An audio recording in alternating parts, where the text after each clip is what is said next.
கிணறு வெட்டி பாம்பேரி செவுரு கட்டும்போது கையோட மோட்டார் ரூமும் கட்டிடலான்னு சொல்லிட்டு அப்போ பார்த்தீங்கன்னா அந்த ரூமுக்களவாக வந்துட்டு தகர சீட்டில் மேலே சீட்டு போட்டாச்சு.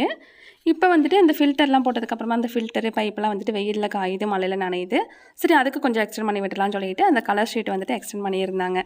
அதை பார்த்துட்டு அப்படியே இந்த பக்கம் பார்த்தா என்னவோ வித்தியாசமாக இருந்துச்சுன்னு பார்த்தா குச்சிக்கிழங்கு செடி எல்லாமே வந்துட்டு பூவாக பூத்துருக்குது. 1-2 தான் பூ இருக்குன்னு பார்த்தேன். நான் பார்த்தீங்கன்னா நிறைய இதில் இருந்துச்சு. இப்போ அதுக்கு வந்து சீசன் போல் இருக்குது, குச்சிக்கிழங்குக்கான சீசன் அட்டுக்குது. அப்புறமா பார்த்தீங்கன்னா வீட்டுக்கு வந்ததுக்கப்புறமா அந்த ப்ளவுஸு சுடி எல்லாம் வந்துட்டு பத்தலைன்னு சொல்லி தையல் பிரித்து வச்சு மாதக்கணக்கில் வந்துட்டு அட்டைப்பெட்டிக்குள்ளே மடித்து வச்சு அப்படியே கிடக்குது. சரி, இன்றைக்காவது அதை தூசி தட்டி எடுப்போன்ட்டு மெஷினும் பார்த்தீங்கன்னா வருஷக்கணக்காக கையிலேயே தொடலை.